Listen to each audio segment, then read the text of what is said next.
Hello बच्चों, so the question here is 4 choices have been provided, select the correct alternative. So देखो statement क्या है, write the following steps in a sequential order to find the current and voltage in a secondary coil.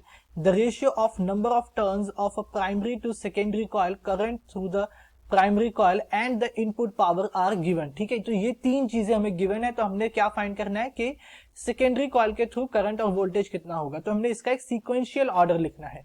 ठीक है, तो step ए देखो क्या बोलता है, let the given data be taken as n1 by n2. Okay, I1 where I1 is the input current and P where P is the input power. ठीक है, next step B में बोल रहा है substitute the given values n1 and n2, n1 by n2 and I1 in the above formula and get the value of I2.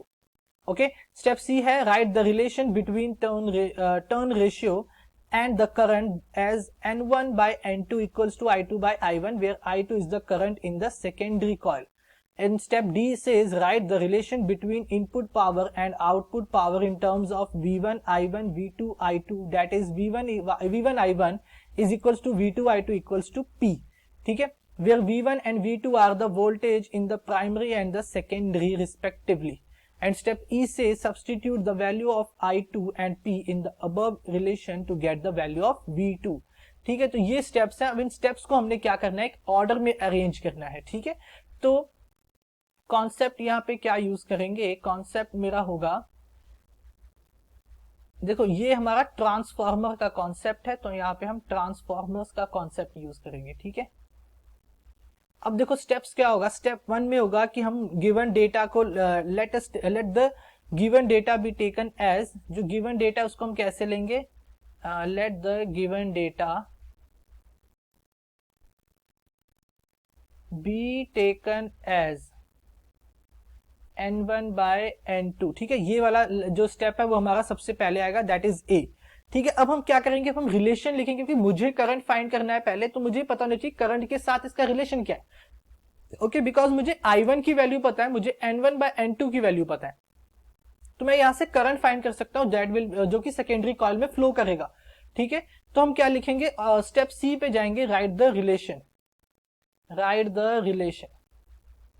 ठीक है, short में मैं लिख रहा हूं राइट द रिलेशन. ठीक है, दैट इज ये वाला स्टेप. ठीक है, अब नेक्स्ट देखो स्टेप कौन सा होगा, नेक्स्ट स्टेप में हम मूव करेंगे तो that will be step C, जहां पे हम सब्स्टिट्यूट कर देंगे given value of n1 by n2 and I1 की, बिकॉज रिलेशन क्या था, n1 by n2 is equal to I2 by I1. तो यहाँ पे मैं n1 by n2 की वैल्यू सब्स्टिट्यूट कर दूं और I1 की वैल्यू सब्स्टिट्यूट कर दूं, तो मेरे पास I2 की वैल्यू आ जाएगी. तो नेक्स्ट स्टेप मेरा क्या होगा, next step will be my step C, that is substitute the value, substitute the given value of n1 by n2 and I1. ठीक है, ये वैल्यूज मैंने सब्सटीट्यूट कर दी, तो मुझे क्या मिल जाएगा, I2 मिल जाएगा. ठीक है, अब नेक्स्ट स्टेप में देखो क्या बोल रहा है, नेक्स्ट स्टेप जो होगा दैट इज स्टेप डी. ठीक है, अब हम कहा जाएंगे, स्टेप डी में, जहां पे हम क्या लिखेंगे, पावर का रिलेशन लिखेंगे. तो स्टेप डी मेरा होगा, बिकॉज मुझे अब क्या चीज फाइंड करनी है, मुझे करंट पता चल गया सेकेंडरी कॉइल का, मुझे सेकेंडरी कॉइल का वो वोल्टेज निकालना है. ठीक है, मुझे क्या निकालना है, वोल्टेज निकालना है. So for that I will move on the step D, that is right the relation between input and output power. Relation between input and output power. ठीक है, ये चीज. एंड नेक्स्ट क्या है, नेक्स्ट होगा मेरा final step, that is step E, जिसमें मैं वैल्यू सब्स्टिट्यूट कर दूंगा. ठीक है, substitute the value of I2 and P. Substitute, because मुझे पावर, देखो मुझे स्टेटमेंट में इनिशियली बोल दिया था कि मुझे पावर गिवन है, इनपुट पावर मुझे गिवन है.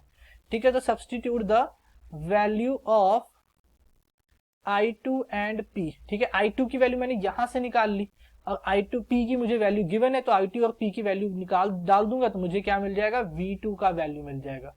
ठीक है, तो ये मेरा करेक्ट ऑर्डर होगा. अब इसे मैं लिख लेता हूं, फाइनल ऑर्डर मेरा क्या होगा, A, C, B, D and E. ये मेरा करेक्ट ऑर्डर होगा. ठीक है, तो ऑप्शन कौन सा होगा, A, C, B, D, E, यानी ऑप्शन C मेरा करेक्ट है. I hope you understand it well. Thank you.